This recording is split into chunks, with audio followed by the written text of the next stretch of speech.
for the Sacramento region. You know, California is very, very progressive when it comes to adopting clean technologies. And so we want to be a part of the conversation. We want to be a convener of the conversation, but we want to make sure that we keep our focus on the main outcome, which is healthier environments and healthier communities for everyone. Thank you. I really appreciate that you both used two words that I love. You used harmonize and you used health. So thank you for bringing that to our attention. And then Hank and Kelly, anything you would like to add? Sure, yeah, I'll jump in. This is a carbon-free future is a core tenet of our Salesforce values. It's something we believe deeply in, and sustainability in general, and we're working on it at a whole lot of different levels. So it's awesome to hear. I'm over here taking notes on what you guys are saying and making sure we're lined up for sure. But we believe we have a lot of different responsibilities to play here. First of all, Salesforce is a net zero company today. That's net zero, but we know we're not done. So our job personally is to continue to reduce and to work with our suppliers to reduce and to rely less and less over time on the offsets that we have to do to make up the difference right now. So it's a constant stream of work that we have at the company. On top of that, we invest heavily in sustainability initiatives. We invest in our education and leadership and driving and helping drive policy changes. And we believe it's deeply our responsibility to work with businesses to, like our energy and utilities customers, but all types of businesses, to show how this isn't like just something that we all should do because we should feel good about it, how it's actually good for business, and it will become more and more good, better for business as we do more of the education that you're talking about, and it continues to kind of tip further and further towards a riskier proposition not to act rapidly. Even from a business lens. Like, we feel that way deeply from a climate lens, but even from a business lens, it's a greater risk in the business not to do something than to actually act.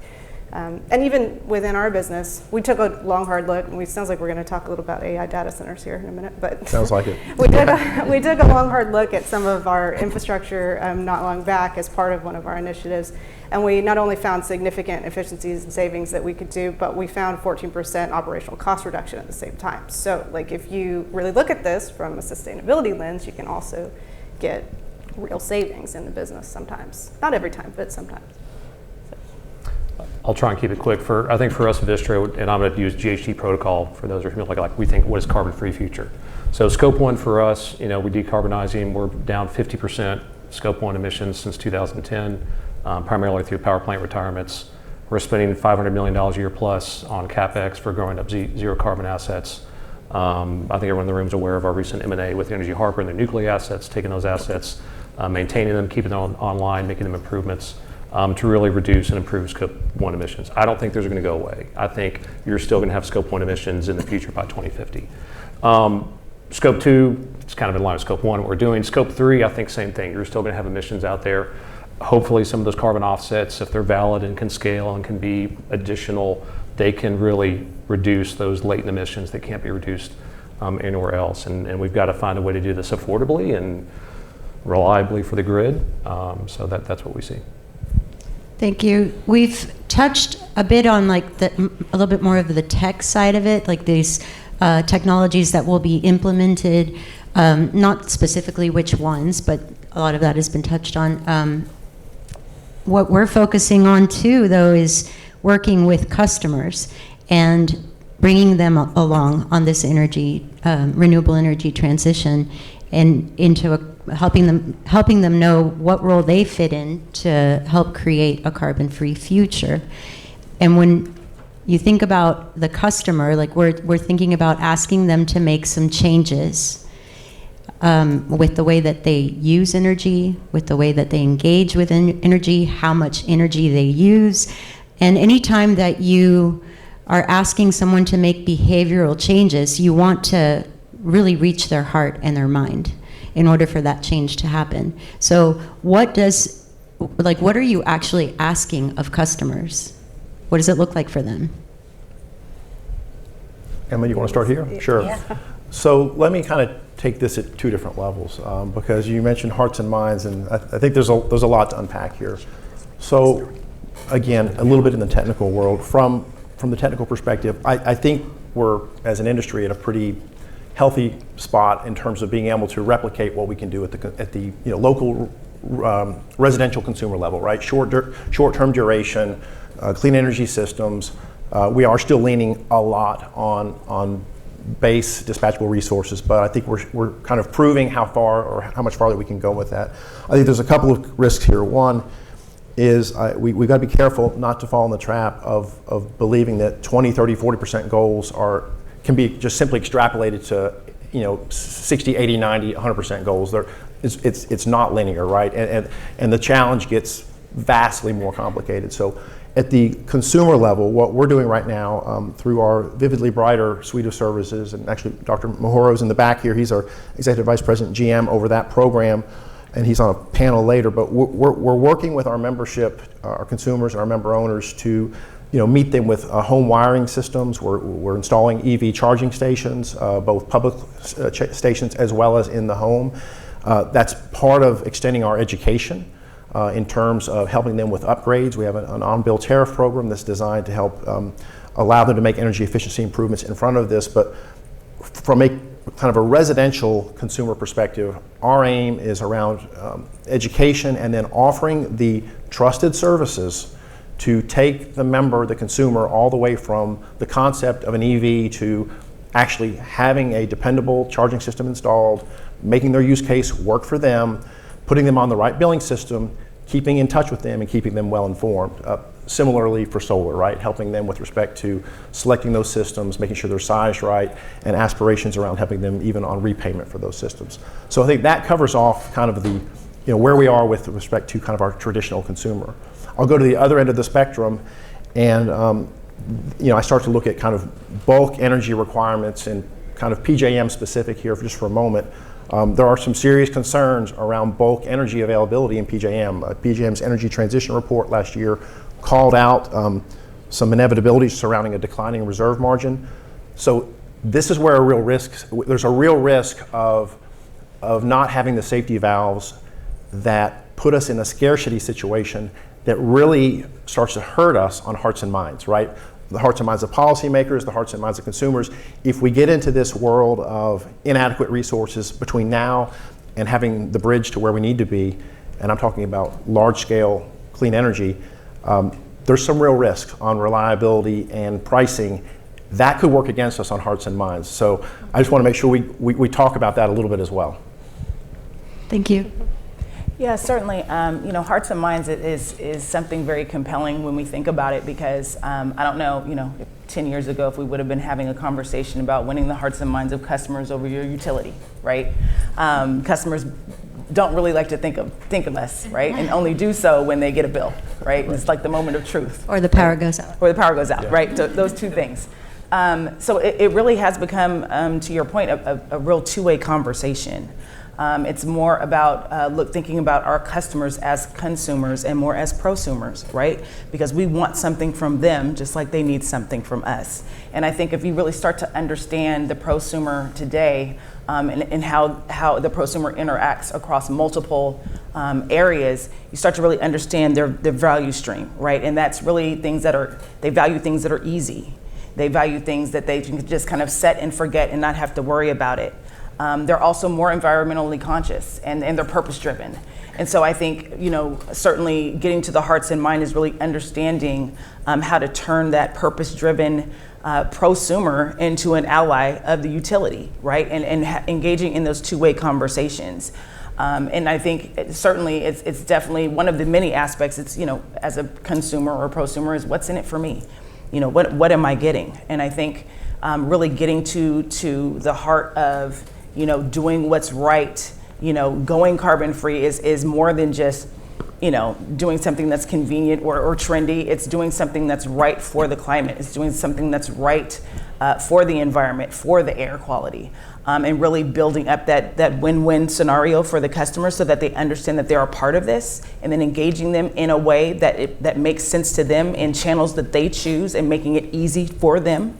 In order to establish that trust, that's how you start to get them into the conversation of, how can we work together? How can we partner together, right? How can I engage with you in a way that makes you want to help us in terms of load flexibility and some of the other types of programs or adoption of things.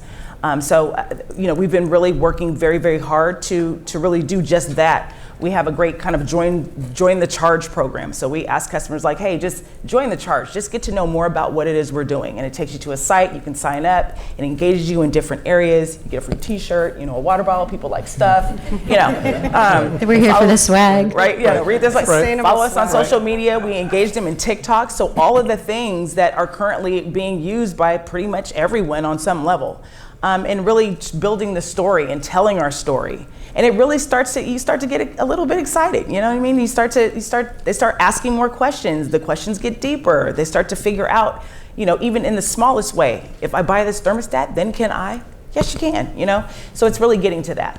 Yeah. You really touched on the heart of the matter, right? To get to the heart, historically as humans, we're storytellers. Yeah. Right, so thank you. To Brandy's point, we surveyed our membership recently, and the awareness around outage and text alerts and outage alerts, that was through the roof, right? And awareness around, EV programs, clean energy, they're strong, but they're not at that upper echelon of how we've told the story around, reliability. So we've got some work to do. We know that.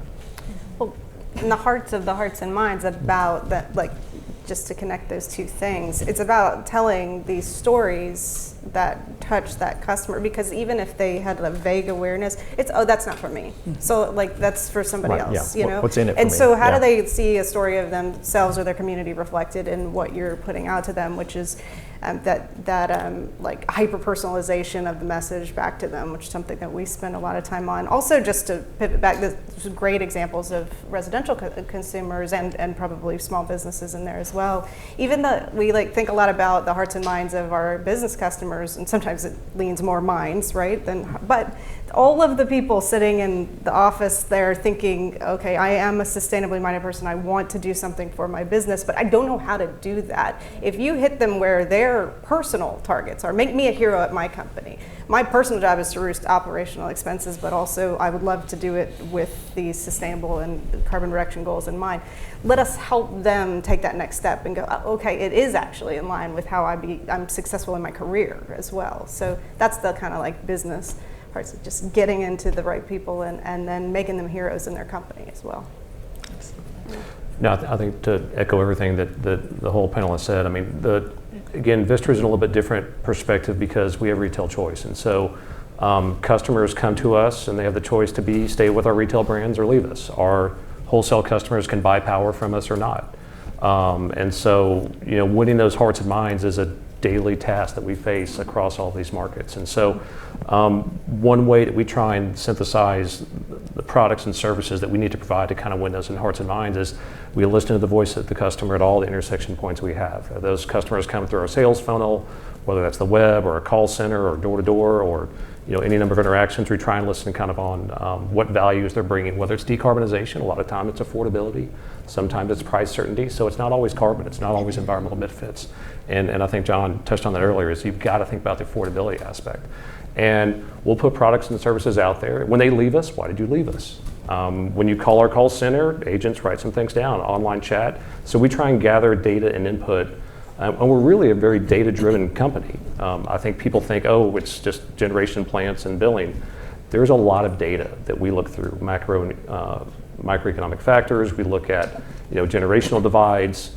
We have customer personas that we put out there to advise our internal agents. Hey, here's maybe someone who is a millennial and they might have these characteristics. Here's someone who is Gen X, maybe someone here who's an older generation. They like to write checks and mail them. Yes, they exist, and you need to service them and thing with that, because if you don't keep that heart and mind centered on your brand, you will lose them, and we'll lose revenue and they'll go somewhere else. And I think when it comes to carbon and environmental benefits, you have to understand the education level of where they are. There are hyper-educated peoples with Teslas and Powerwalls and solar panels, and they've got widgets to control every usage, and that's great. There's a lot of people that don't. And just because they don't have the economics to buy all those things, you can't leave them out of this conversation. And so we try and think of things, hey, you can't buy that physical hardware, but you love solar. So we'll have like a solar club, which is like, hey, we'll buy SolarX for you for the first 500 kilowatt hours. It's not a big burden, but you've done your part. So think about those ways. And again, we're retail choice. If you're an integrated utility, it's different. But you've got to meet the customer where they're at, not where you're at as a company. Absolutely. Thank you. So let's pivot a little bit to talk about the stuff that's going to get us to a carbon-free future. Customers are increasingly demanding choice, transparency, and I guess the question that I want to get at is what is the stuff that's going to help them get there? What are the products, services, engagement outlets, programs that's going to help us get to a carbon-free future? So I'm going to use this one because this is a pretty interesting email that came across, and this is less on a product and a service, but what anyone that's selling electricity needs to get ready for. So I'm going to bleed out some names in case you're in the room or you're with the company that's in the room. And I'm going to synthesize this. Hey, my name is Matthew. I work on the compliance team here in Lancaster, Texas for company X. And we're having to look at our impact on the environment. Can you please tell me the emission factor of carbon dioxide on a gram per kilowatt hour basis and what percentage of energy we purchase for renewables for each?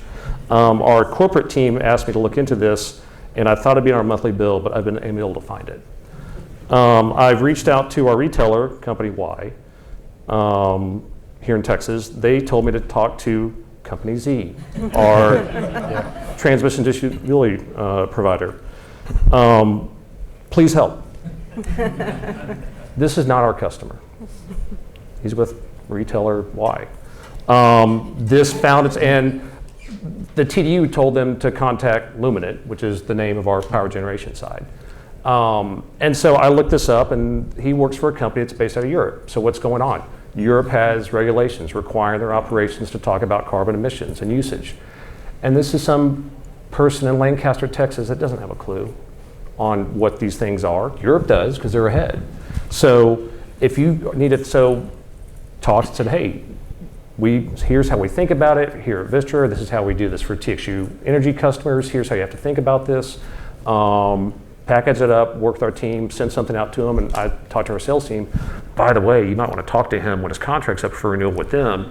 Yeah. Maybe we can get this customer because we offer some services. So you're doing the right thing for the customer because that's one of our tenets. We do business the right way.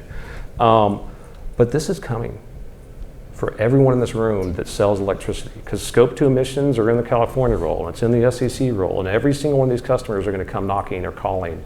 And if you don't arm your customer service or your people dealing, you're going to get these questions, and it could overwhelm you. Now, it's easier if you're one company and it's there, but the educated people in this room are not representative of all your customers. So I think that's a service and a thought that, it's not a product, but it's a service that we'll have to kind of deal with. So I think we're going to connect with the environmentally minded consumer. But I think who's fallen out of the equation so far, if you look at most of the deployments, across the nation, rooftop solar, behind the meter solar, they're predominantly grid tied and not with storage, right?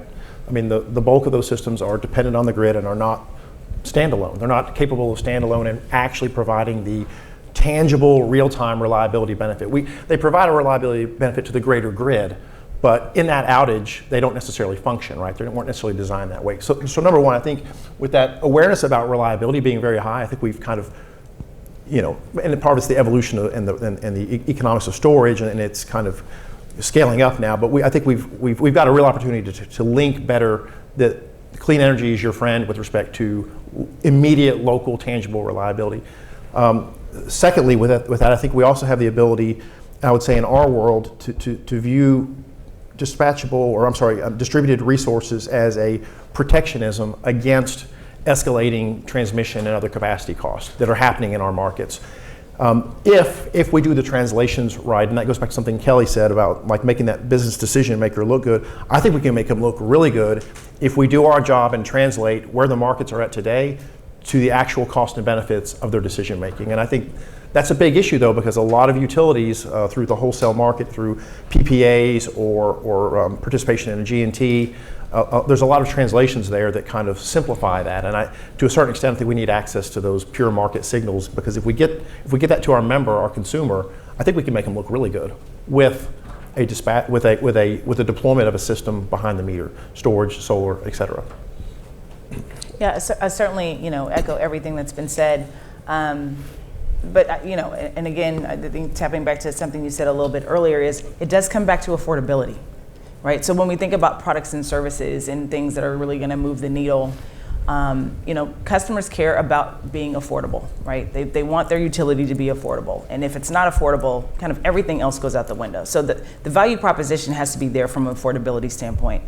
And being able to really get at what helps make the energy or their utility bill more controllable, more affordable, is giving them a sense of control, right? So products and services that are tailored not to, while I certainly, we leverage segmentation, I agree wholeheartedly with segmentation, but with the amount of data that we have available for our customers today and their habits and all the things, we're able to get to a point, or we should be able to get to a point where we're offering very customized and personalized solutions. So customers are getting exactly what they need and learning how that translates into a more affordable bill. Because it does come down to that, price and control.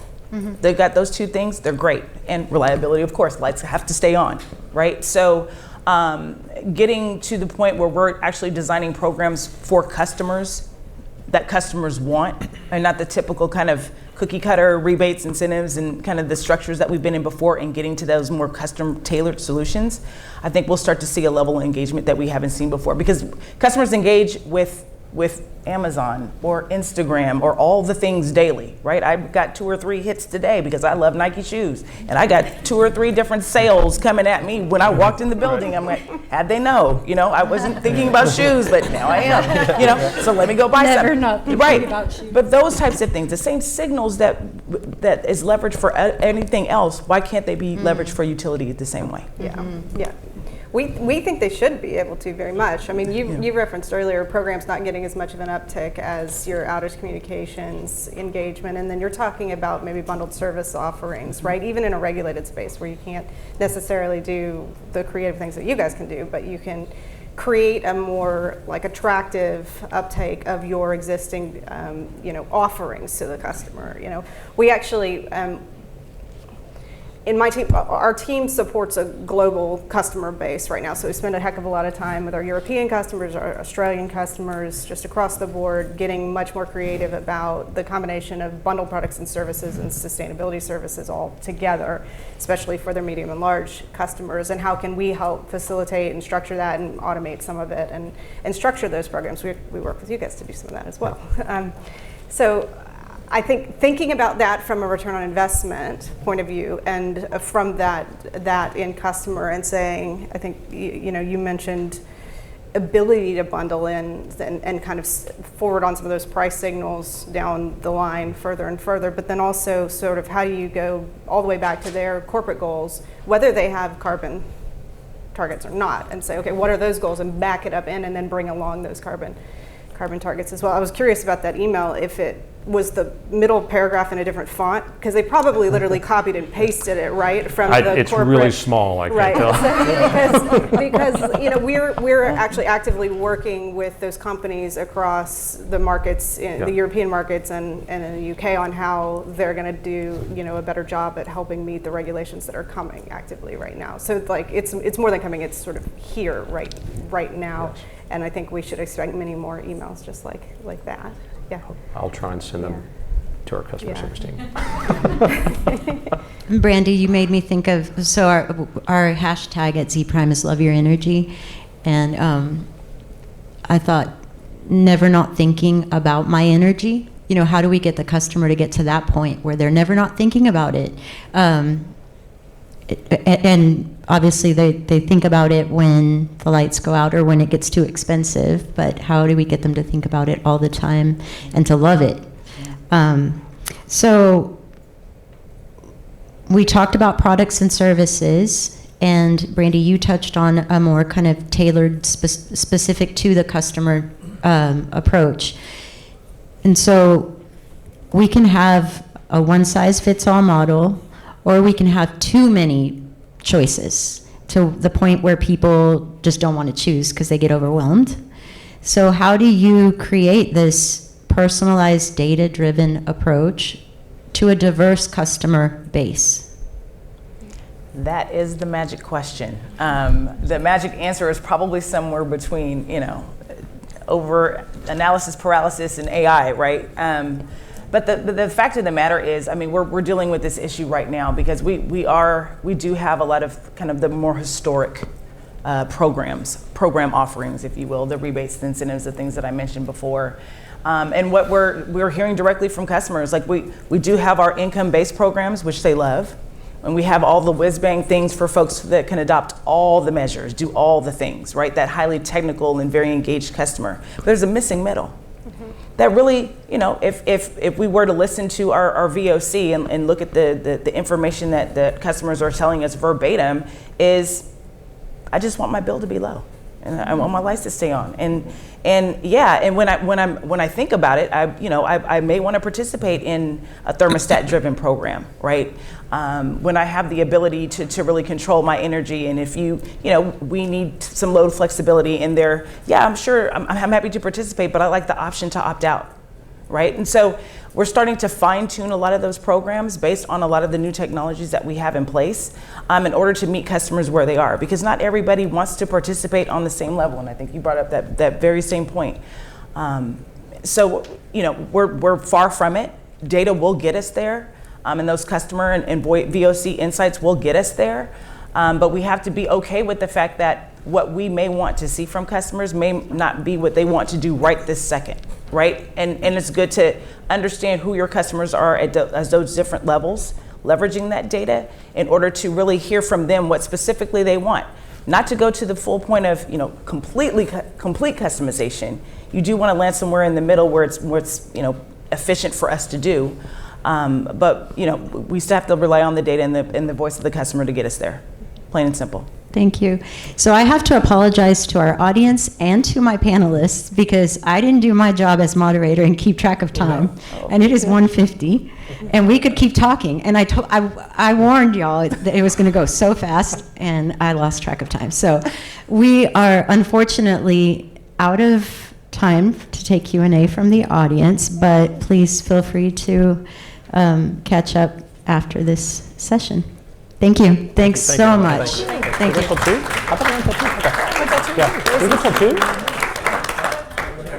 Oh my gosh. Okay, I was like, they're looking very disappointed. Never mind. I looked down and I thought we were done. Okay, good. Thank you, Hank. Yes. Thank you. You don't have to ask me a question Hank, now. you're actually keeping me on track with time for this Okay. whole thing, even since before the session, because you noticed that the time on the agenda said it was starting at 12:15 or something. I would be eating lunch right now. All right, so we do have time for more comments and questions. Would anybody like to add to this previous question that we So had? I'll keep this 30 seconds brief. I worked 6 years in product development and marketing and blizzards of products to see what customers wanted. Yes, we created challenges, and we heard that from customers. And so one thing we've had to do is when a customer calls in or goes on our website, there's almost kind of a self-selection criteria that they can pursue. And when they're talking to an agent, hey, let me pull up your usage data from Smart Meter Texas portal, if they're in Texas, and see, hey, here's something that might be appropriate for you. And then we have like a satisfaction guarantee, which is like, hey, if you don't like this, you can change it. So you've got to make sure there's a no regrets thing, because that, I think you said earlier, like the customer may not know what they want or they're not ready for it right now, but they want to try it. Help them on that journey, and then give them the flexibility to choose something else if they want. Trust is a big part of it. As a member-owned co-op, we think we have a good advantage there as a utility, but we use assets. We invest in assets to hedge against reliability and price. And we need to mature the conversation with our member, our consumer, that the same is true for them. And we need to be able to demonstrate how an investment, whether they make it or whether we make it in partnership or we make it on their behalf, but an investment at their home or business is going to hedge them against rising costs or lower their cost and protect them from reliability issues. And when we get to that point, I think we see even more mass adoption. I'll do a short one too. At Salesforce, since we do serve so many different industries, we are some of the folks that get the opportunity to run the Black Friday targeted sales for consumer goods companies and do the, I can vouch if they were Adidas. I don't know about Nike, so it's probably not exactly this. We'll see. And just one recent example, and then I'll bring it back to what we're talking about here, but you were talking about Nike. We recently did an AI contact center pilot for Gucci in Italy, okay? So we'll get you on that list too. And it was a service center. Believe it or not, Gucci has a service center. You have a high-end bag, something breaks, you get the Gucci service center in Italy. Great, so we used AI with that service center to try to train the folks that were there, still it's a contact center, in the Gucci brand voice. There's a way they want you to speak to their customers. So we're using AI to give them that kind of like Gucci-ify it. They use that word, Gucci-ify it. The side effect of that, because we were able to ingest enough data to understand their product offerings and what the folks bought, was that they had 30% increase in sales in a service contact center because you speak to them in the voice, the brand voice, you get enough information about products, and they can have a good conversation. They go, oh, you might like this too. Great, okay, done. So it's possible, and it's coming to be possible within the budgets that the utilities have to do this. And we are, and a big thing that I see across the utilities around the world in the unregulated space do this a little better, but we don't think about customer first and then products second. And we operate in utilities still in silos. Oh, no, I'm in low income, I'm in customer programs, I'm in the contact center. Okay, we've got to bring that together, at least in the data sets, which we can help do a little bit more easily these days. And then get the, AI is going to help us read across that more quickly than we've been able to do in the past. So, Absolutely. there. Yeah. Okay, so thank you. We will open it up to Q&A now. And do we have a mic for that? There's only the 5. Okay, I will. Do we have any questions from the audience? Hi, Jason Traeger from Plentiful AI. It's the first time anyone's ever told me I needed a mic.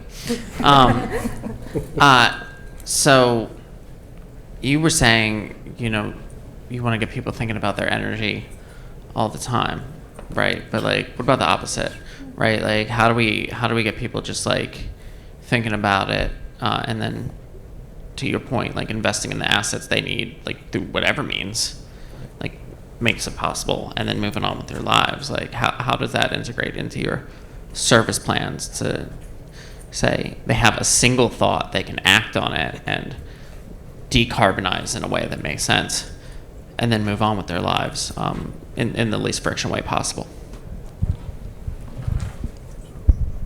I can take the first check at that. First of all, we're using, within our customer system, we're using Bidgely analytics to help enlighten our member, our consumer, on how they're consuming energy.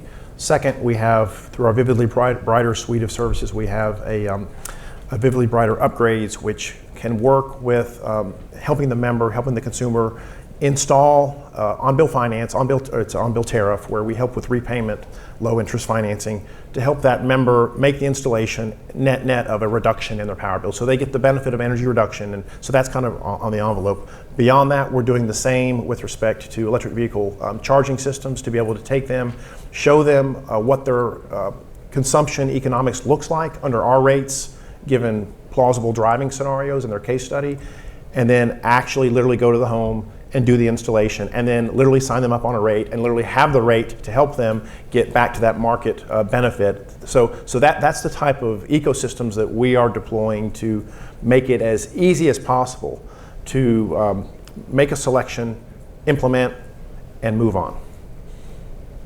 Yeah, similar for us. We have a customer technology platform. We're actually going through and upgrading all of our complete customer technology platform solution at this time.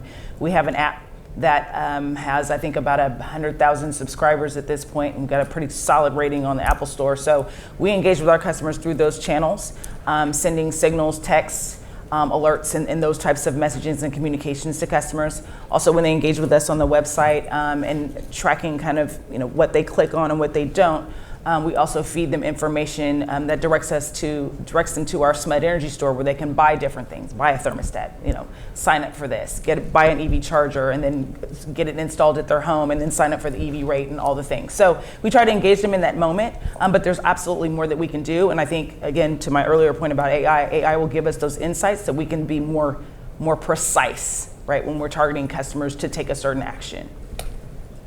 No, I think, go ahead.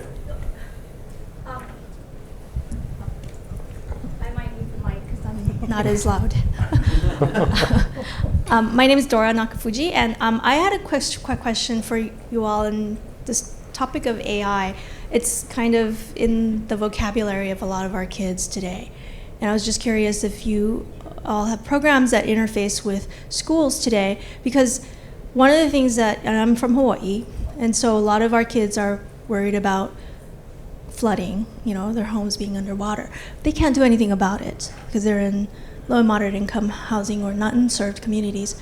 But if they can see that they're taking a bite out of carbon, or if they're empowered to see that through your technologies, through communication that's done, is there a way that we can work with partners, like the company that I'm with is for clean technology, and engage with some of these schools? Because I think they are interested in looking at the information, but in a way that's maybe more showing that they can take action. Just a question. So this is a little bit dated reference, but there was a solar school program that Teacher did here in Texas where we put 8 or 10 solar panels literally outside of the school. It was on a pole. They can see and look at them. And then it wasn't AI, but it was data from the panels that would feed into a program that the teacher could work with lessons on the kids to get them educated on, hey, here's how solar power works. And it kind of, it ebbs and flows throughout the day or if there's clouds. So I think you can start from that side, and maybe you could have AI look at all the different panels where those are and how they correlate with kind of weather variables or rain or precipitation. But it's those kind of small things to see, hey, here's a small impact that you can make, and large impact can come from many small changes. So for us, we have, as I mentioned before, we're a community-owned not-for-profit. We take tons of pride in being community partners. We have a very vast volunteer system throughout the organization where employees volunteer, upwards of 45,000 hours a year to local nonprofits in our community. But a big chunk of what we do is partner with our schools. We go out to the schools. We visit the schools with outreach and education. We bring them in. We also have the SMUD Museum of Science and Curiosity, where we sponsor exhibits at this beautiful museum.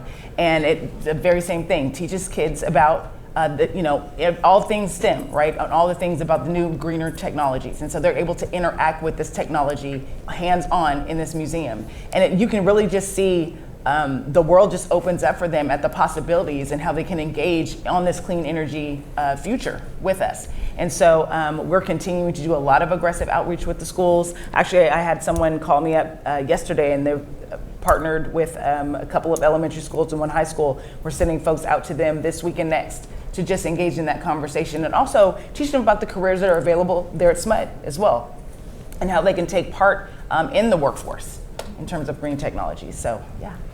Thank you so much for that question. Okay, so that it is time for real now. And thanks so much for being here, guys. And yeah, you